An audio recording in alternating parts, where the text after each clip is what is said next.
MyPillow.com. Click on the 2-pack special. Use my promo code USA.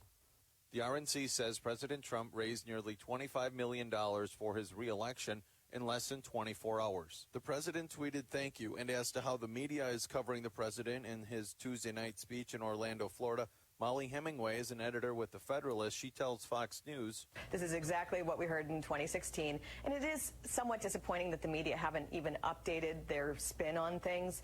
I think at worst what you have is a corporate political media that is pushing an agenda rather than just reporting the news, and that is why their media coverage is so hostile. At best, they're just bad at their jobs, which means that they don't understand how the President of the United States speaks. They don't understand his rhetoric. They don't understand its appeal, and that's fine if they don't understand it. They just shouldn't be in journalism jobs. I think the more likely scenario, though, is that they are partisans pushing an agenda rather than journalists." And regarding the polls showing the president losing to some of the major Democratic candidates in 2020, Brad Parscale, the president's campaign manager, tells CBS, "I just think the country's too complex now just to call a couple hundred people and ask them what they think. There are so many ways and different people that are going to show up to vote now.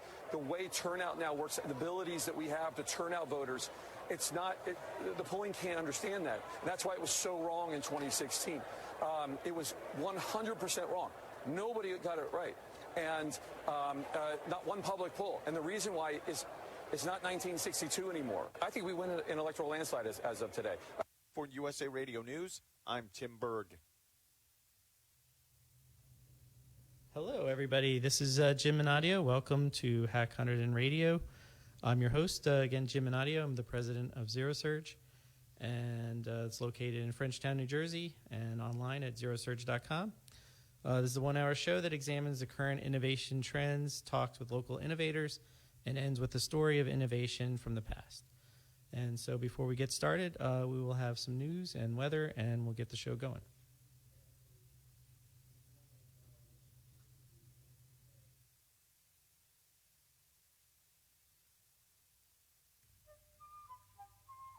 Did you know that 1 in 5 people are affected by mental illness?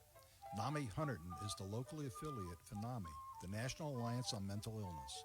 We are all volunteers, and all our programs are free of charge. We offer Family to Family, a 12-week course for families that have an adult member with a mental illness. Another popular program is In Our Own Voice, where individuals who are living with mental illness discuss their challenges and their progress in overcoming those challenges. Another course we offer is Basics, a 6-week course for families with a child or an adolescent who has experienced mental illness. We also have a monthly support group for families on the third Thursday of every month. Please call NAMI Hunterdon at 908-284-0500 for more information about any of our programs or to join. NAMI Hunterdon, the voice for mental health in Hunterdon County.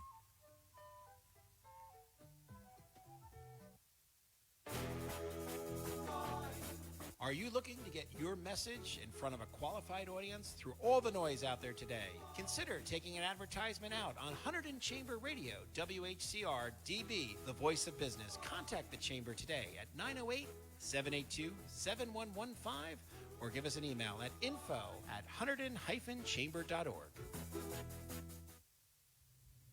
Hello, we're back, and the weather today, 68 degrees currently under very cloudy skies.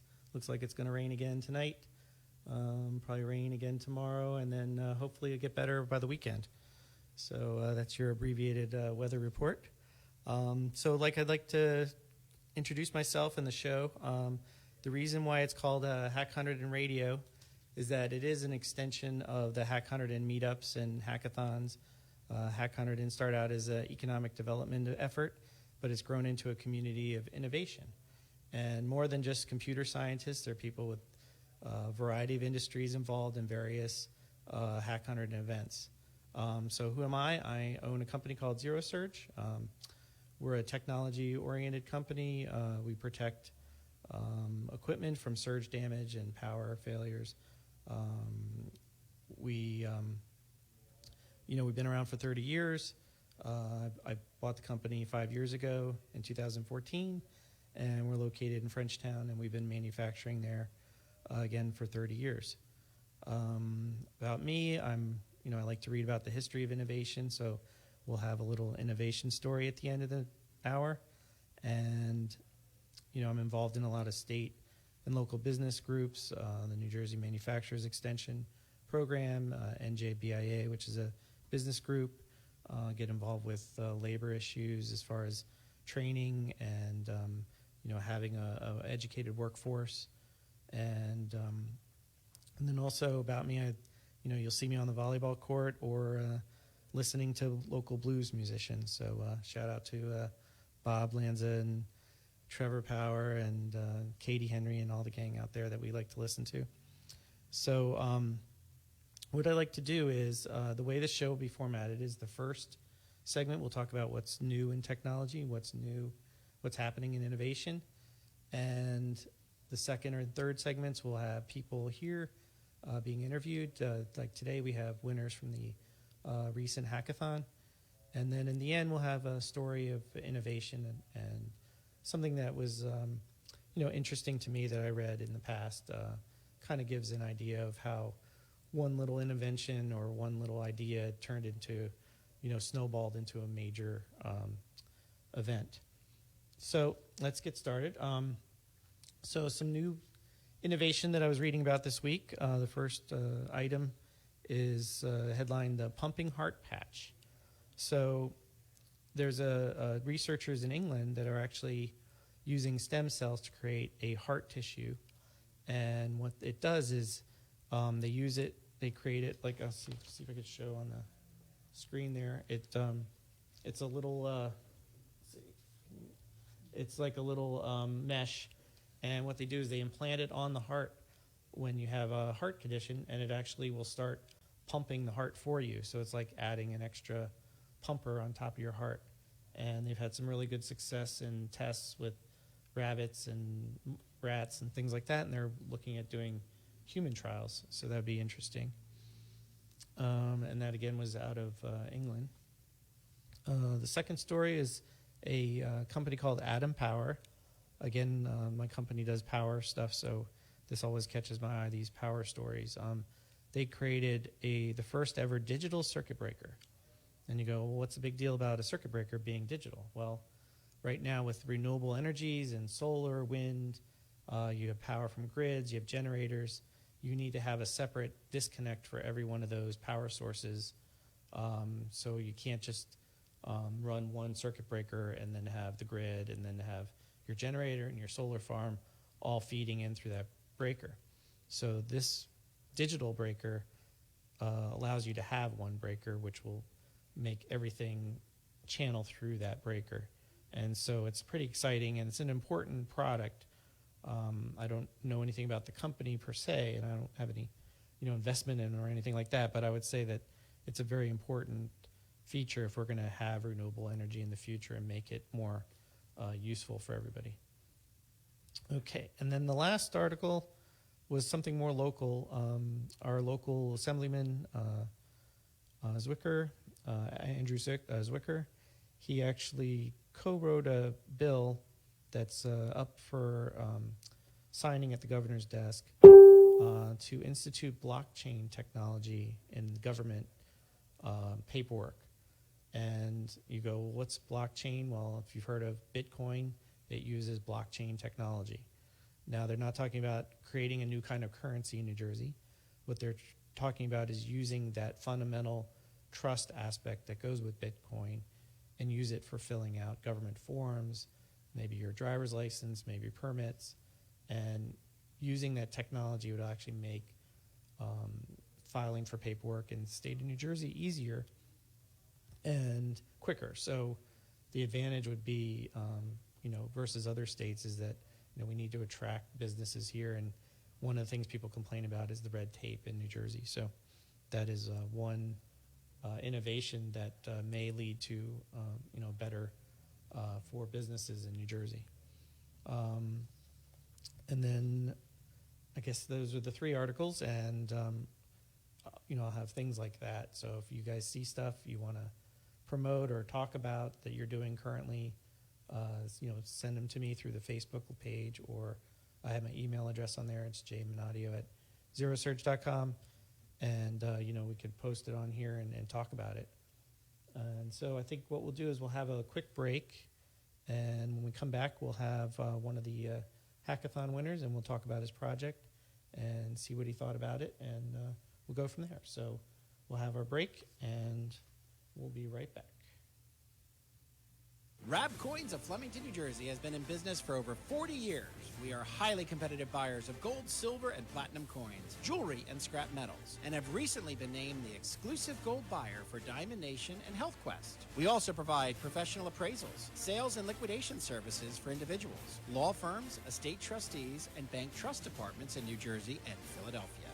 Products and services include gold and silver, American and foreign coins, certified rare date and modern coins, numismatic supplies and books, gold, silver, and platinum bullion, paper currency, United States proof and mint sets, including current issues. From junior collector to the experienced investors, Rabcoin has been for the industry since 1974. Founder and owner Randy Block has been an expert and an active member of the coin industry for over 45 years. Visit us at 56 Main Street in historic downtown Flemington or call toll-free 1-800-819-9875.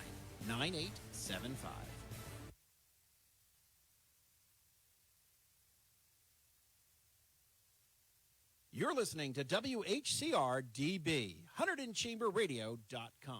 Brought to you by the Hunterdon County Chamber of Commerce, the voice of business. This is Tony Clark, paraplanner at Patton Heidi & Associates. Americans believe they should be in charge of their own future, how they will live tomorrow. Since 1894, Ameriprise Financial has worked for their clients' futures, helping millions of Americans retire on their terms, when they want, where they want, doing what they want. Today, Patton Heidi & Associates, a financial advisory practice of Ameriprise Financial Services, Inc., remains true to the vision of always putting clients first. We are ready to help you put a confident retirement more within reach. Put the strength of a leader in retirement planning to work for you through a personal one-to-one relationship. Patton Heidi & Associates will work with you to develop a plan to help you pursue your retirement goals. Call today at 908-713-6600. Office is located at 1318 Route 31 North, Annandale, New Jersey. Investment advisory products and services are made available through Ameriprise Financial Services, Inc., a registered investment advisor, Ameriprise Financial Services, Inc., member FINRA and SIPC.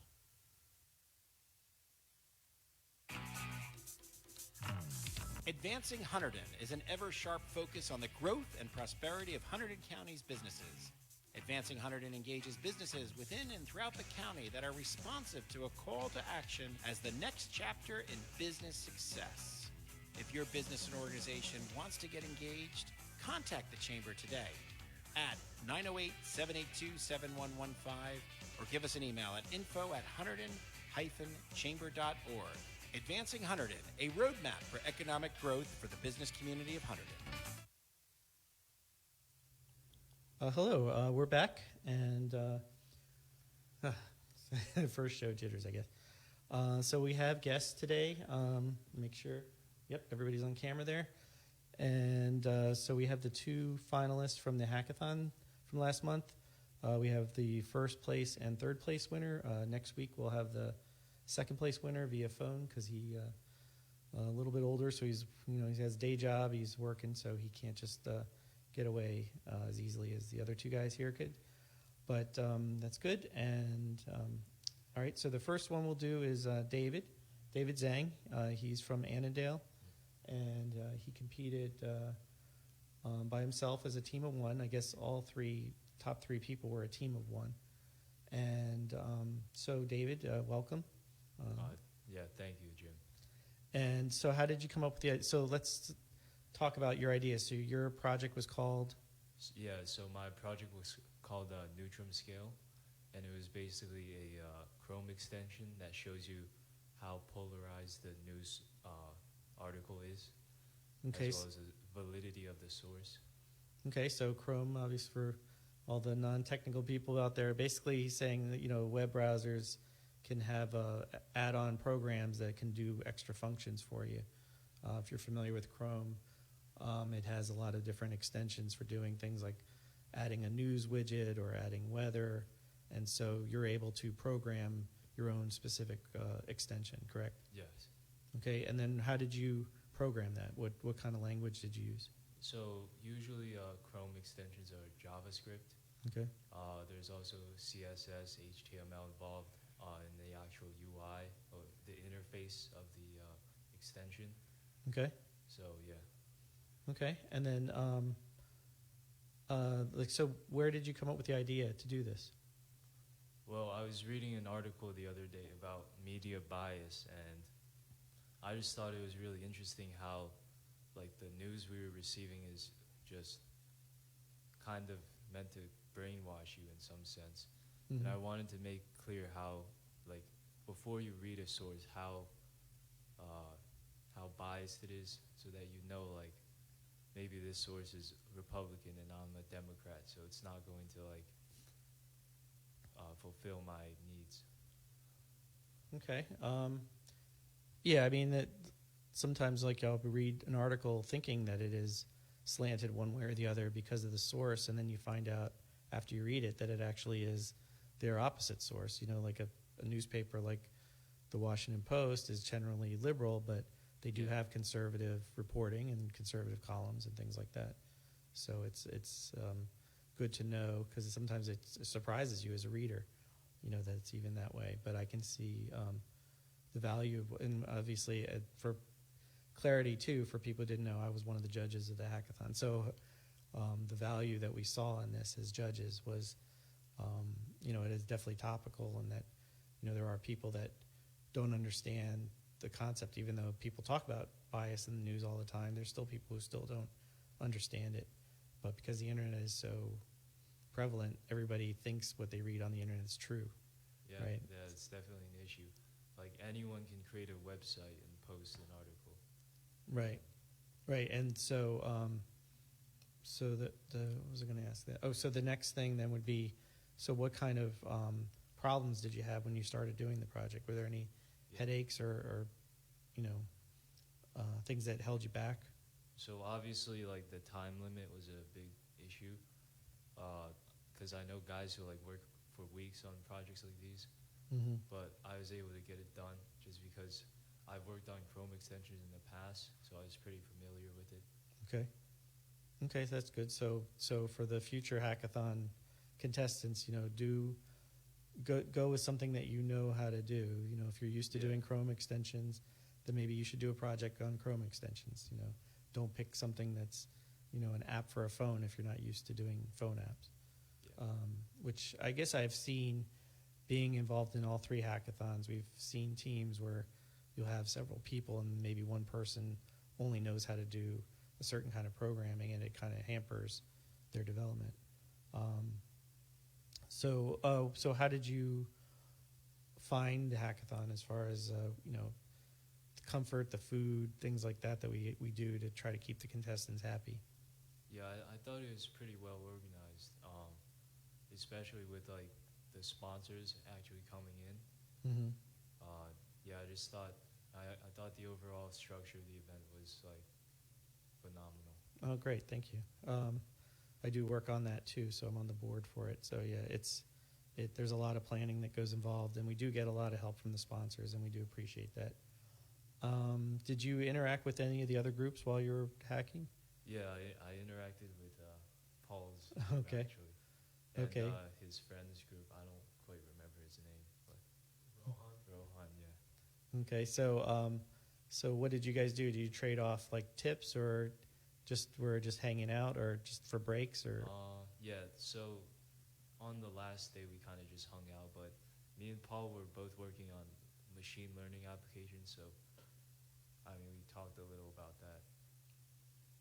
Okay. So you do live in Hunterdon County. Is this a place that you can see yourself living in the future? I could see myself retiring here, maybe, but okay. Probably not, like, as a main career location, I guess. Is it just because of, you know, you want to be in the city where the action is, kind of thing? You know, there are a lot of people that commute to the city from Hunterdon County. So that's, you know, hopefully that's something they'll keep improving upon in the future. But yeah, it is a place where there's a lot of programming that goes on, and that's why we have this program, and then why HackHunterdon exists, is to let people know, realize a lot of people come out here for the greenery and the family life and things like that, but realize that they're also this big tech community that's here, and there are people that do work on projects together and create businesses here. So great. Let's see what amount of timing is that here. All right, so we still have some more time left. So the other part of your project that you didn't mention was the credibility. Oh, yes. So to describe that for us. So my extension also labels out basically if you're reading a source how credible it is. And there's actually a scale. It was called LexisNexis, basically. They published a scale with credibility ratings based on the authors of each source. So I just took that information and I, from a numerical scale, turned it into like more of a user-friendly scale of credible, not credible, something like that. Yeah. Okay. And then how were you able to get their? How did you get their information? Do they make it available to people? Yeah, they have a database. Okay, so you just download the database, or do you link to it? I pre-process the information for like my verbal ranking, and then I just pretty much stick it in the extension. Okay, so you just use their scale. Is that something that you think that you could improve upon, and if you had more time? Yeah, if I had more time, I'd definitely try something like to do it on myself. But just because of the time constraint, I had to like use another. Okay. Yeah. How would you go about doing that if you had like, say, 2-3 weeks to do the project? What would you do differently that LexisNexis does? Do you have an idea? I like what they did with the authors, but I think they did something like checking their background, employment background. But I would do something like getting a database of authors and awards won, and just collecting that information and then creating a scale of like how accountable each writer is. Okay. Okay, great. Is there anything else you want to add? How old are you? I'm 16. 16. So you go to North? Yeah. Okay, good. You're a junior then this year? Yeah. Okay, great. Parent of 2 kids who went to North. One just graduated this year, and one graduated a few years ago. So it's good to see North represented here. How did you find out about the hackathon then? On DevPost, actually. Oh, okay. Yeah. Because we did try to reach out to the school, so that's good that you still found out somehow. Okay, great. I guess what we'll do is still a little early for a break, but I'll take a break, and then we'll talk to Paul next, and then we'll maybe talk with the 2 of them after that, since it sounds like I'll have a little extra time. So let's take a quick break, and then we'll come back with the winner of the hackathon, Paul John. Rab Coins of Flemington, New Jersey has been in business for over 40 years. We are highly competitive buyers of gold, silver, and platinum coins, jewelry, and scrap metals, and have recently been named the exclusive gold buyer for Diamond Nation and Health Quest. We also provide professional appraisals, sales and liquidation services for individuals, law firms, estate trustees, and bank trust departments in New Jersey and Philadelphia.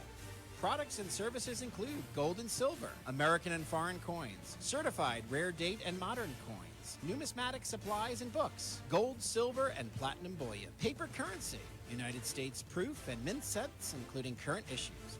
From junior collector to the experienced investors, Rabcoin has been for the industry since 1974. Founder and owner Randy Block has been an expert and an active member of the coin industry for over 45 years. Visit us at 56 Main Street in historic downtown Flemington, or call toll-free 1-800-819-9875.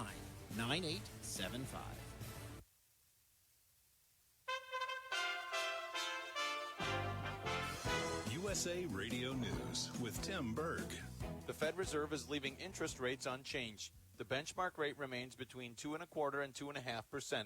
Talking with reporters today, Fed Reserve Chair Jerome Powell says the economy has been performing reasonably well within this past year. Former White House Communications Director Hope Hicks was back on Capitol Hill testifying before the House Judiciary Committee. Now, that testimony was supposed to be confidential, although according to Republican Congressman Doug Collins, who sits on that committee, our chairman gave an impassioned speech to keep everything here as confidential as possible to make sure this testimony went well. And then one of the members Ted Lieu decides to live tweet it. Emergency crews are on the scene of a train derailment in northeast Nevada. The Elko County Sheriff's Office says Interstate 80 east of Wells is closed in both directions. The train is said to be carrying hazardous material, and there are no reports of any injuries. This is USA Radio News. If you're 85 or younger, would you like peace of mind and comfort for your family? We're Final Expense Direct with an urgent message for you. The average funeral today costs over $8,000, but the most you'll get from government benefits is $255. How will your family pay the difference? We can help. Our senior plans start as low as just $1 a day and pay up to $30,000 for a funeral and other final expenses. Peace of mind is easy. There's no medical exam. You'll have lifetime coverage, and your plan can't be canceled as long as you pay your premiums. Call now for free information about our senior plans. Answer a few simple questions and receive approval right on the phone. Plus, call right now and we'll give you a discount prescription card for free. Call 800-561-5716. That's 800-561-5716. Again, 800-561-5716. Okay, we're back. Just as a reminder, the weather, it's still 68 degrees. It still looks like it's raining. I see some raindrops on the window. And tomorrow again will be 79 with rain, and hopefully Friday 78, 75. Friday, Saturday, no rain. So looking forward to that. Have a good weekend with the weather finally. Okay, so we're back with the HackHunterdon first and third place winners, and we're now going to switch over to Mr. Paul John. He did a project based on a security app that he created for school incidents related to like school shootings and things like that. Yeah. So why don't you describe it and tell us how you came up with the idea, Paul? Okay, thank you, Jim. So I came up with the idea after the last year when the Parkland shooting happened, the Stoneman Douglas High School shooting. So that was in the news cycle for like a couple weeks after that in terms of how to solve it. So there are a lot of solutions proposed, but most of them are political solutions that require a lot of years to actually implement. Mm-hmm. But I was thinking about another solution when I found out a statistic. So the statistic I honed in on is that an average school shooting lasts about 12 minutes. Oh. And on the other hand, the average police response times to these school shootings is about 16 minutes. So there's a 4-minute gap right there. So every minute, it can be, if any minute or any second can be deducted, right. That means lives can be saved. So how do you implement that? So somewhere along the chain, you have to cut down some type of response time. Mm-hmm. So what I was trying to cut down was response time between the first gunshot and the person calling 911. Okay. Because after the first gunshot, someone has to call 911, pick up a phone. None of that happens automatically. Right. So basically what I created is a machine learning model that runs on phones and other audio devices that will detect gunshots. And after it detects the gunshot, it will send an alert to teachers so that they can barricade themselves in rooms. Mm-hmm. And it'll also send an alert to emergency services and police so they can actually respond to the threat. So basically what I'm doing here is I'm eliminating the time between the first gunshot or the first incident and calling the call to response. The call to respond. Okay, and also the call to respond within the school to barricade and lock down the school. Exactly, that's very important. Okay, good. And so how did you come up with that idea? It was just based on that, like, because you're supposed to go to the hackathon, you know, sort of, you may have ideas in your head, but you're not theoretically have worked on it for a while. So, I mean, Parkland happened a while ago. Has that been that much impressed on you that you've been thinking about it for that whole time? Yeah, exactly. Because school shootings, they usually come and go in the news cycle. Mm-hmm. So usually before hackathon, I think of like, okay, what idea can I do? What can I innovate? What can I make better? Mm-hmm. So when I thought of school shootings, I was like, how can I make it better that doesn't involve some kind of gun restriction or some type of political solution? And response time was the way to go. Good. And then, so how did you lay out the project? So I laid out the project by first. At the hackathon, I dived right into the code, and that was a mistake. Okay. Because when you're diving right into the code, there's no sense of direction of where the project should go. Okay. So a mentor told me, "Hey, make the PowerPoint first to show how you envision the product working." Mm-hmm. And Was that Dennis or Brandon? Do you remember? Brandon. Okay, just want to give Brandon credit because Yeah. we had a couple mentors, Dennis and Brandon, that did a lot of the work as far as mentoring, and also Grant and myself and a few others. Eric did a little bit too. But basically, the five of us went around the night to help, be a sounding board for people because, even though you said David and you talked, they don't have they're also thinking about their own thing too. So maybe they could help you with technical things, but they don't give you the context and the perspective that somebody who's been doing stuff like this for a while, like myself or Brandon. So Brandon, I think, was one of the hidden all-stars of this event because he was very good at making you forced to look at your project, figure out what am I trying to do here before you start getting off on a tangent on coding. So good. Yeah, so going off of that too, Brandon really helped me because at first this project was supposed to be about gun violence in general, before like schools came in. So he was like, "What is the primary focus of this?" I was like, "Schools," and he's like, "Then cut out the whole gun violence in general part because you're adding complication to it, because you're allowed to shoot guns in public places." Not in public places, but like rural areas. You're allowed to shoot guns in places. That's not illegal. Of course it's not. But confine it to an area, restrict it, and then code all from there. So. Oh, smart. Okay, and so how did you program it? What kind of programming languages did you use? So I had a mobile side and a web side. So the web was basically for police and emergency services, and the mobile side was basically for like teachers and audio devices to be implemented on. And so basically the app was built using Dart, and the website was built using JavaScript, and the server that handles all the location data to show you the location of the gunshot is handled by a Flask Python server. Okay. Yeah. Now, how accurate can you get with this as far as location? So location is only as good as your phone's GPS. Okay. So think about driving using your GPS on a regular road. It's about that accurate. Okay. So, no, but you're also using multiple teachers' phones to listen. So can you get an advantage, like a triangulation out of that makes it a little bit more accurate or more precise? Exactly. And that's also the idea of introducing other audio devices to implement the software on, so that there's no dead zones in the school. Okay. Yeah.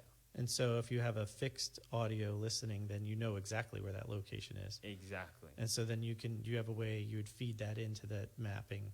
Exactly. Okay.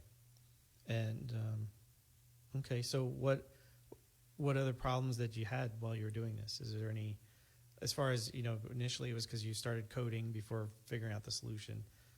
Did you have any problems with the actual coding? Well, the problems with the actual coding were like getting the gunshot to actually detect, because you had to make sure. I also, when I was doing the machine learning algorithm, I made sure that the computer knew that not to detect for clap noises or loud shrieks, screams, or stuff, so it won't get thrown off and give a false positive. Yeah, like a kid dropping a book. Exactly. Okay. And let's see. So then when you demonstrated it, that was one of the things, as we were rating these projects, that it was complete. You were able to demonstrate something actually working. So you had a recorded gunshot sound and how it would just respond, and it really did. The phone, started ringing right away, as far as, how it worked, both when you had to do it in front of the theater and in the preliminary. So that was good. So do you have any plans for this app at this point? Well, I talked to Dennis, and he's thinking about like some kind of like funds to help like grow this idea into actual product, because now it's just a hacked idea. Right. It's really like a prototype, even if it's that. Right. So growing this is going to be really hard and take a lot of time. Okay, but since you have the idea, and you also have other, hacker friends and things like this now that you've met through this, so it's something that you can consider. We've seen projects in the past, move towards commercialism. The second place winner that we'll talk to next week, I know he mentioned something about that with Bose, that he's already contacted them to have as an app for their speaker glasses that he did a project with, which next week you should check it out because it's an interesting idea. It's interesting, a unique application for doing headphones. So do you think you will, now that you have the summer off, to work on this, or? Yeah, I think I will. And I'll probably ask like my other friends, maybe David, other people who are knowledgeable about this, about the same level, even more than me, to help me with it. Okay, and so I guess you're one of the contestants that wasn't originally living in Hunterdon County. So how did you hear about the hackathon? So I came here last year, but last year I heard through DevPost. Okay. Which is the same thing he heard through. Okay, that's good to know. Yeah. Oh, that's right. You were with a high school team last year, right? Yeah, I was with the high school team last year. Okay, I do remember that now. Okay, so what did you do last year? Last year was like a 3D scanner. Okay. Oh, that was the 3D, the second place? Yeah, second place. Okay, so he's cardboard. a multiple winner here, I guess. Yeah. Yeah, that actually was a very interesting project. See if we have time to, I guess we have just a few more minutes. Maybe we could talk about that real quick, but it was an interesting project. I remember it pretty well. Basically, it was a way of scanning a three-dimensional object, but most scanners use laser, and you guys used ultrasonic sensors. And so there's an advantage because some materials are easier to scan with sound than they are with laser, because laser you get reflections and things like that. And it would create a map of that 3D object. And so it was pretty cool how you guys did that with cardboard and little servo motors and sensors. Arduinos. And it was interesting too, this year we had a project that also used ultrasonic sensors. So we kept that going for this year, the girls that did the car. Yeah. So let me see. All right, so we have a few more minutes left before the next break. So why don't we talk about between the two of you guys, like if you had to vote for a top 2 or 3 projects besides each other's 2, because I know you'll say each other's was good. What other projects do you remember from the hackathon that you liked? David? Yeah, I'll go first. So I really liked the project, what you were saying with the girls who did the ultrasonic. Okay. I was actually behind the stage when they demoed, so I'm not sure how well it turned out, but it just seemed like a really good idea because I knew like Google's using LiDAR and other groups are using like visual machine learning that hasn't been working well. But I think ultrasonic is like a good bridge to go right now just because it's already like developed. Yeah, so to be clear too, these 2 girls, one was a programmer, one was a hardware person that did engineer, and so they had a car, like a remote control car, maybe about a foot and a half long, and they had all these ultrasonic sensors around it, and it was supposed to navigate around objects. And what you missed in the demo was that those judges were sitting in the front row, and if it wasn't for Eric's long foot, I think it was Eric or Grant's, I can't remember now which one, but it almost rolled off the stage because there's nothing to stop it from doing that. They didn't have a sensor for falling off a cliff. It was going to Thelma and Louise itself off of the stage, and Grant stuck his foot out and saved it in time. Yeah. So I guess you saw that, right? Yeah, I like that project also. Okay. Is there another project that you like besides that one? I like the driving one.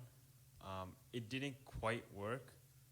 It was basically you use a face detection software. So basically, if it detects your eyes, then basically it will know that you're not sleeping.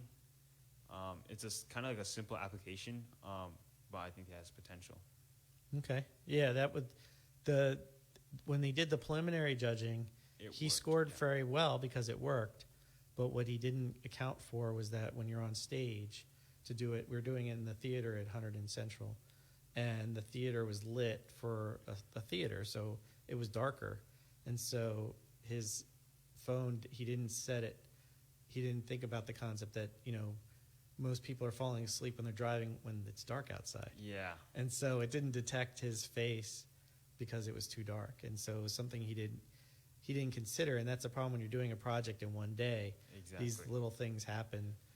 It was unfortunate, but he had a good idea. For me, the three obviously that we chose, there was a fourth that was there was two that could have been fourth place if we actually gave a fourth place. One was the extension. Again, it was the Google Chrome extension for doing when you're shopping on Amazon, that it would detect whether you're buying something from a company that you don't want to buy from. So say you're protesting, XYZ company, and you're shopping and you're picking out this, this pen, and you find out it's made by XYZ, it'll pop up and say, hey, that's from XYZ. You may want to consider, ABD instead, And I thought that was a good idea. And what it could be is either you input the companies you don't want to buy from, or you could look up and see companies that are being boycotted. So, almost like a crowdsourcing, boycotting kind of app. Where you say, hey, well, there's 50 people that are boycotting XYZ. Maybe I shouldn't buy from them, or at least find out why people are protesting. Exactly. So I thought that was a good one. All right, so I think what we'll do is we'll wrap it up with a break here, and then we'll have our story.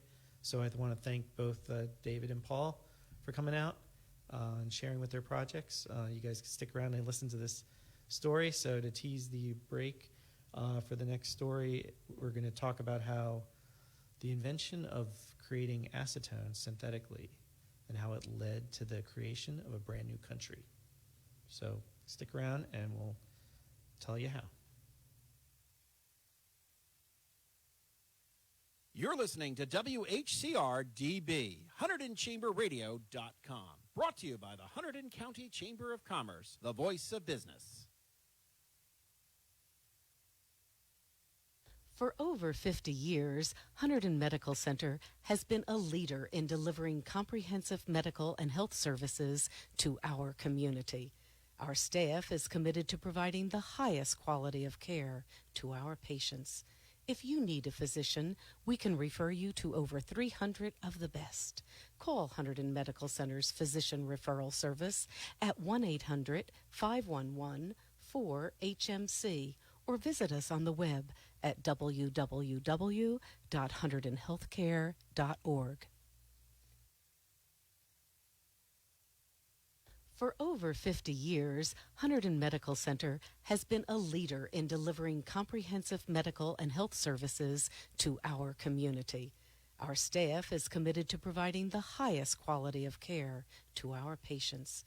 If you need a physician, we can refer you to over 300 of the best. Call Hunterdon Medical Center's Physician Referral Service at 1-800-511-4HMC or visit us on the web at www.hunterdonhealthcare.org. Advancing Hunterdon is an ever-sharp focus on the growth and prosperity of Hunterdon County's businesses. Advancing Hunterdon engages businesses within and throughout the county that are responsive to a call to action as the next chapter in business success. If your business and organization wants to get engaged, contact the Chamber today at 908-782-7115 or give us an email at info@hunterdon-chamber.org. Advancing Hunterdon, a roadmap for economic growth for the business community of Hunterdon.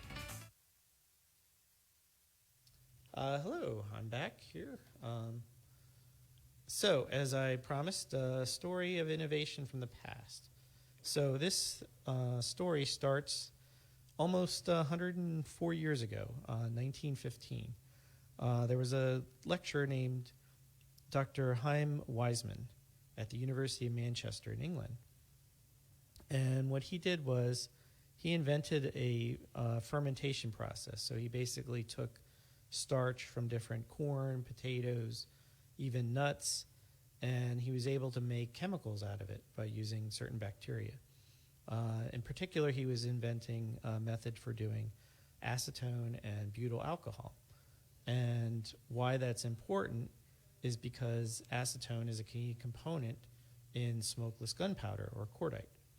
And so during World War I, when that started, obviously gunpowder was a very important commodity to have, and the Allies could not make enough of it because the precursor chemical for this was usually coming from Germany. And obviously they were at war with Germany. So, and the U.S. had a pretty sparse supply. So Winston Churchill, who actually was in charge of the Navy at the time, he requested that this Weizmann process be used to mass produce acetone in England and Canada.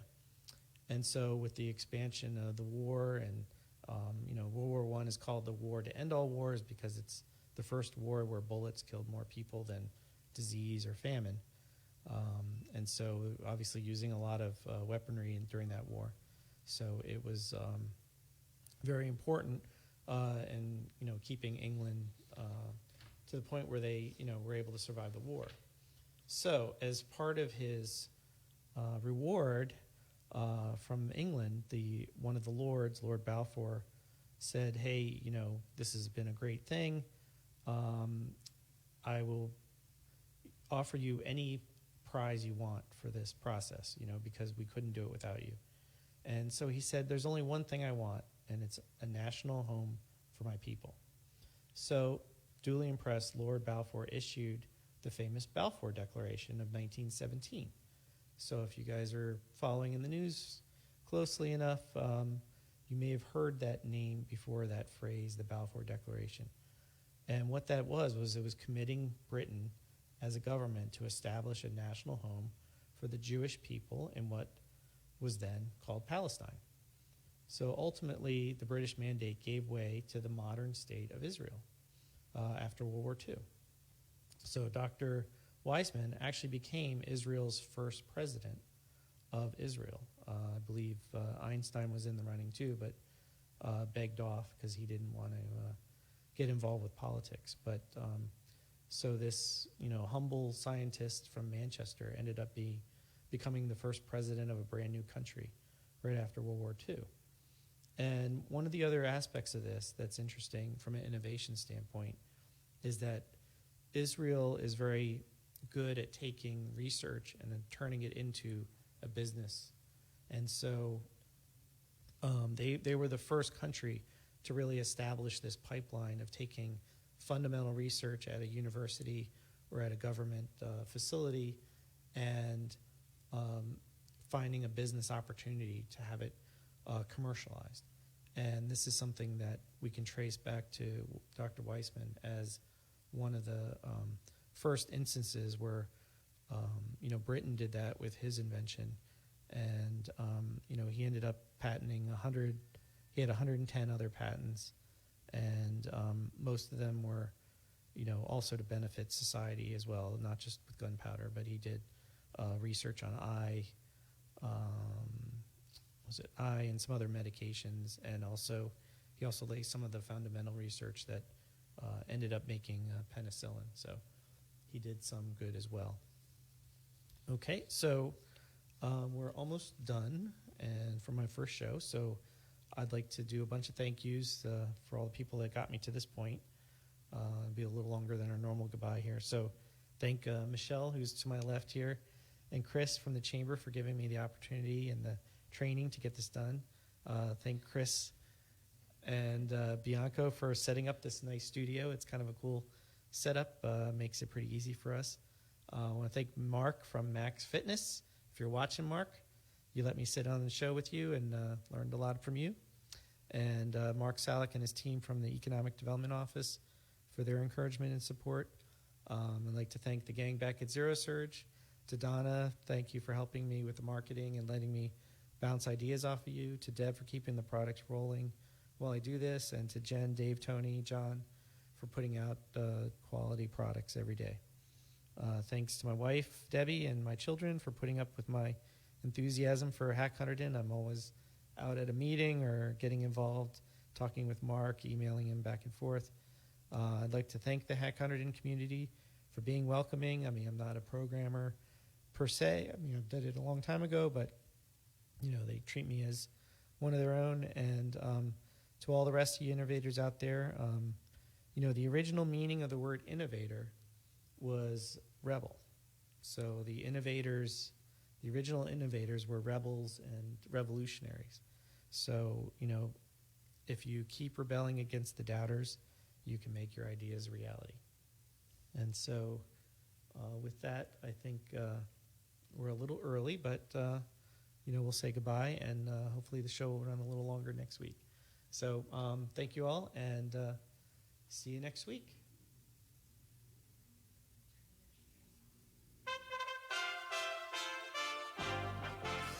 USA Radio News with Tim Berg. The Fed Reserve is leaving interest rates on